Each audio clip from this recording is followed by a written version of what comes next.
And so the information that I'm going to present to you today will be helpful on two levels. The first will be able to help you with the students, to see if the students are possibly in abusive dating relationships. And the second is to possibly help you recognize sociopaths in your own life, because they are everywhere. And so I'm going to teach you what to look for and how you can avoid them. The people who engage in love fraud are sociopaths. Now, the good news is that love fraud is totally preventable if you know what to look for.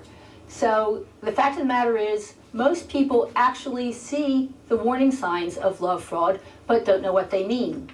So that's what I'm going to teach you today. I'm going to teach you, what the warning signs of love fraud are, so that you can enlighten your students and perhaps even use the information in your own life. Sociopaths don't necessarily look like they're crazy.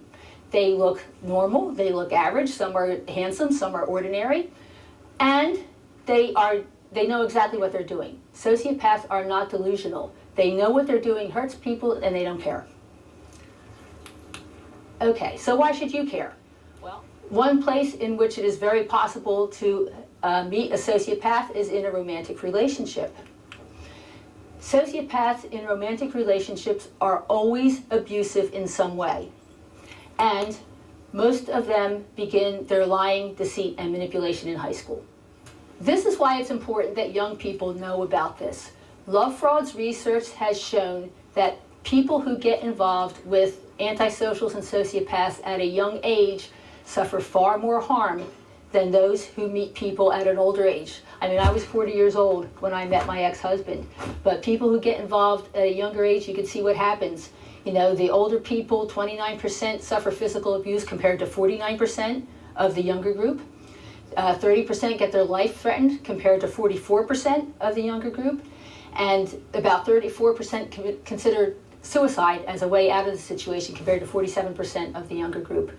And we talk about how sociopaths will express their love in order to reel you in. So what exactly is love? I mean, we may think of it as this squishy feeling and all this excitement when somebody is special, but scientists have looked into this to figure out exactly what are the components of love, and they found there are three different aspects to it. The first is called attachment. And what that means is that you want to be with somebody who you're attracted to, that it's a compulsion to be with the person. The second is sex. Do I have to explain that to anybody? No? Okay. The third is caretaking, all right? And what that means is that when you love somebody, you want to take care of them. You want to do what's best for them and to help them.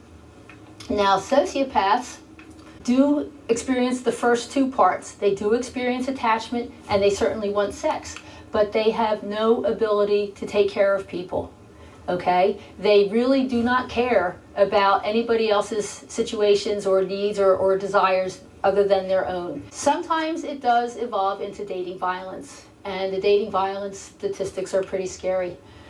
1 in 3 teens are teenage girls have experienced either verbal, emotional, or physical abuse from a dating partner.